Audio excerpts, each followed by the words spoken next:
हरे कृष्ण। आप सभी को प्रदोष व्रत की बहुत सारी शुभकामनाएं। भगवान शिव और माता पार्वती की विशेष कृपा आप पर बनी रहे, यही प्रार्थना करते हैं। आज है ज्येष्ठ मास के कृष्ण पक्ष की त्रयोदशी तिथि और इसीलिए आज के दिन प्रदोष व्रत का पालन किया जा रहा है। तो चलिए इसी उपलक्ष्य में हम इसी प्रदोष व्रत के साथ जुड़ी हुई एक पौराणिक कथा का श्रवण करते हैं। आइए आज की गुरु प्रदोष व्रत कथा आरंभ करते हैं। शौनक आदि 88,000 ऋषियों के सामने बृहस्पति त्रयोदशी प्रदोष व्रत की कथा का वर्णन करते हुए सूत गोस्वामी ने कहा, हे ऋषिगण, एक समय देवराज इंद्र और वृत्र नामक राक्षस के बीच में भयंकर युद्ध हुआ था। उस समय सभी देवताओं ने अपने वीर, कौशल्य और पराक्रम द्वारा दैत्यों की सेना को पराजित कर दिया था। विशाल संख्या में अपने सैनिकों को इस प्रकार मृत होते हुए देखकर वृत्रासुर अत्यंत क्रोधित हो गया। वो स्वयं युद्ध के लिए तैयार हो गया। उसने अपनी आसुरी मायावी शक्ति से अत्यंत विकराल और भयानक रूप धारण कर लिया और उसके बाद वो सभी देवताओं को युद्ध के लिए ललकारने लगा। वृत्रासुर और देवताओं के बीच में घमासान युद्ध हुआ, लेकिन वृत्रासुर के इस भयंकर रूप को देखकर सभी देवतागण भयभीत हो गए। उन्होंने सहायता के लिए देवगुरु बृहस्पति का आवाहन किया। देवताओं की प्रार्थना को सुनकर देवगुरु बृहस्पति वहां प्रकट हुए। उन्होंने देवताओं से उनकी चिंता का कारण पूछा और तब देवराज इंद्र सहित सभी देवताओं ने उनसे कहा, हे गुरुदेव, वृत्र नामक भयंकर दैत्य ने देवलोक पर आक्रमण कर दिया है। वो अत्यंत शक्तिशाली है। कृपया हमारी सहायता करें। इस संकट की घड़ी में कैसे हम उससे बाहर निकल सकते हैं, उसका निवारण बताइए। देवताओं की इस प्रकार आर्द्र प्रार्थना सुनकर देवगुरु बृहस्पति कहते हैं, हे देवेंद्र, ये वृत्रासुर अत्यंत मायावी है। मैं तुम्हें उसकी पिछले जन्म की कथा सुनाता हूँ, ध्यान से सुनिए। वृत्रासुर अति तपस्वी और निष्ठावान था। उसने गंधमादन पर्वत पर कठोर तपस्या करके भगवान शिव को प्रसन्न कर लिया था। पूर्व जन्म में वो राक्षस चित्ररथ नामक राजा थे। तुम्हारे राज्य के समीप में स्थित सुंदर वन में उनका साम्राज्य हुआ करता था।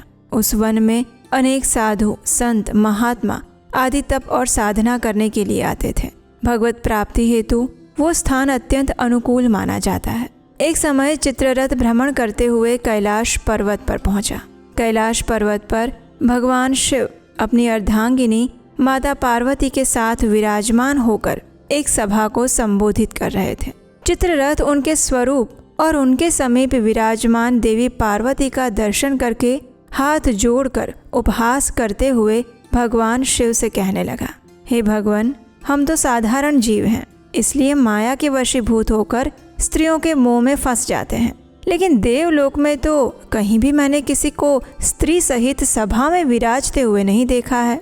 चित्ररथ के मुख से ऐसे व्यंग्यपूर्ण वचनों को सुनकर भगवान शिव हंसने लगे। उन्होंने कहा, हे राजन, मेरा व्यावहारिक दृष्टिकोण बाकी सभी से भिन्न है। मैंने कालकूट जैसे सृष्टि संहारक महाविष का पान किया है। इसके बाद भी अगर तुम्हें लगता है कि मुझ पर व्यंग करना चाहिए तो ठीक है। भगवान शिव तो क्रोधित नहीं हुए। उन्होंने इस बात को हंसी में डाल दिया। लेकिन देवी पार्वती चित्ररथ पर अत्यंत क्रोधित हो गई।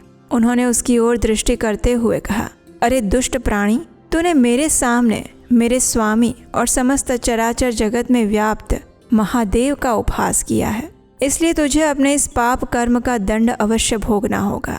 इस सभा में उपस्थित सभी ज्ञानी जन समस्त शास्त्रों के तत्व को जानते हैं।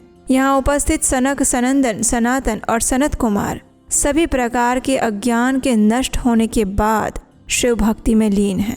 अरे ओ मूर्ख, तू स्वयं को अत्यंत चतुर समझता है, इसलिए तुझे ये सीख मिलनी चाहिए कि तू भविष्य में पुनः कभी भी संतों और विद्वानों की सभा का उपहास करने का दुस्साहस ना करे।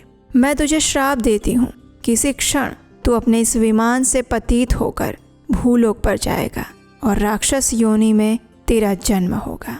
देवी जगदम्बा द्वारा श्राप मिलते ही चित्ररथ अपने विमान से भूलोक पर गिर गया, राक्षस योनि को प्राप्त हुआ और महासुर के नाम से कुख्यात हुआ।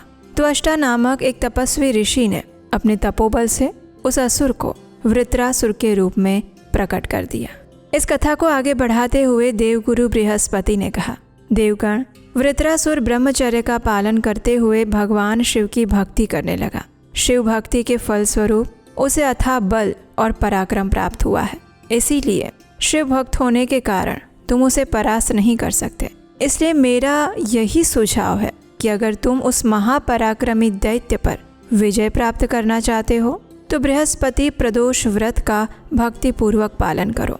इसके फलस्वरूप अवश्य ही तुम्हें आगे का मार्गदर्शन और विजय प्राप्त हो जाएगी। कथा को समाप्त करते हुए सूत गोस्वामी कहते हैं, देवगुरु बृहस्पति के परामर्श अनुसार देवताओं ने संपूर्ण विधि विधान के अनुसार गुरु प्रदोष व्रत का पालन किया और उसी के फलस्वरूप देवराज इंद्र को ऋषि दधीचि के द्वारा वज्र की प्राप्ति हुई और अंत में वृत्रासुर के साथ महाभयंकर संग्राम में वृत्रासुर की पराजय हुई। देवलोक पर आए हुए भीषण संकट का निवारण हुआ और इस प्रकार जो भी इस परम पुण्य प्रदायक प्रदोष व्रत का निष्ठापूर्वक पालन करता है उसके समस्त कष्टों का शमन हो जाता है, मनोवांछित कामनाओं की पूर्ति होती है। तो ये थी गुरु प्रदोष व्रत की कथा। आशा है ये कथा आपको फलदायक लगी होगी और प्रदोष व्रत के पालन के दौरान इस कथा का श्रवण करके आप अपने इस व्रत को समाप्त कर पाएंगे। प्रदोष व्रत वाले दिन प्रातः काल में और संध्या काल में पूजा के बाद 2 समय में इस प्रदोष व्रत की कथा को सुनना चाहिए। अगर आज की कथा अच्छी लगी है तो उसे लाइक कीजिए, चैनल को सब्सक्राइब कीजिए और ऐसे ही सुंदर प्रमाणभूत पौराणिक कथाएं सुनते रहने के लिए बार बार आपके अपने चैनल उपदेश शास्त्रकम पर आते रहिए।